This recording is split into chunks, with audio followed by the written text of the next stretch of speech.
9월 12일 화요일이 됐는데요. 오늘 아침에 북한과 관련해서 중요한 표결 하나가 진행됩니다. 네, 유엔 안보리에서 이 대북 제재 결의안에 대한 표결이 이루어지는데 당초 알려진 것처럼 오늘 새벽이 아니라 오늘 아침쯤에 진행될 것 같습니다.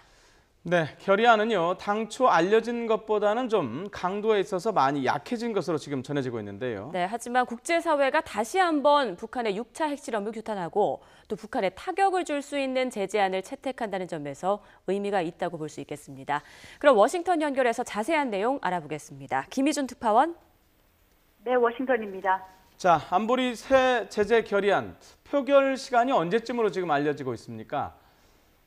네, 유엔 안보리가 북한의 6차 핵실험을 응징하기 위한 새로운 대북 제재 결의안을 우리 시각 오늘 오전 7시에 표결에 붙입니다. 오늘 표결에 붙여질 최종 대북 제재안은 당초 미국이 제안한 초강경 대북 제재안에서 중국, 러시아 등과의 물밑 협상을 거치면서 상당히 후퇴한 것으로 전해졌습니다. 지금도 미중러 간의 막판 줄다리기가 진행되고 있을 가능성도 있습니다. 안보리 결의안 초안에는 김정은 노동당 위원장을 처음으로 제재 명단에 올리는 것을 비롯해 대북 원유 봉쇄 등 북한의 핵미사일 개발 돈줄을 재기 위한 강력한 내용들이 포함됐습니다. 하지만 중국, 러시아의 반발로 최종안에는 김정은 위원장의 이름이 제재 대상에서 빠진 것으로 전해졌습니다. 로이터 통신은 제재 초안에는 김 위원장을 비롯해 김 위원장의 여동생인 김여정 노동당 선전선동부 부부장 등 총 5명이 제재 명단에 포함됐지만 최종안에는 제재 대상이 단 1명으로 줄었다고 전했습니다. 또 북한에 가장 큰 타격을 줄 수 있는 대북 원유와 석유 제품 수출 전면 금지는 현 수준에 동결하는 쪽으로 가닥이 잡힌 것으로 보입니다.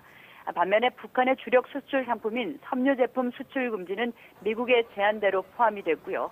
또 천연가스와 천연가스 부산물 등의 수출도 금지됩니다. 북한 해외 노동자의 고용과 또 기존 노동자에 대한 임금 지급의 전면 금지도 추진됐습니다만 최종안에는 새롭게 고용할 때 안보리의 허가를 받는 방안 정도로 바뀐 것으로 알려졌습니다. 대북 제재 결의안이 중국과 러시아의 입장을 반영해 상당히 후퇴한 만큼 결의안은 무난히 통과될 것으로도 예상됩니다. 앞서 중국 외교부는 북한의 6차 핵실험에 대응한 조치에 찬성한다고 밝혀서 안보리 제재 표결에 일단 힘을 보탤 것임을 시사했습니다. 이번 안보리 대북 제재 결의안은 미국, 중국, 러시아 등 5개 상입 이사국이 거부권을 행사하지 않는 가운데 모두 15개 이사국 중 9개국 이상이 찬성해야 통과됩니다. 지금까지 워싱턴에서 전해드렸습니다.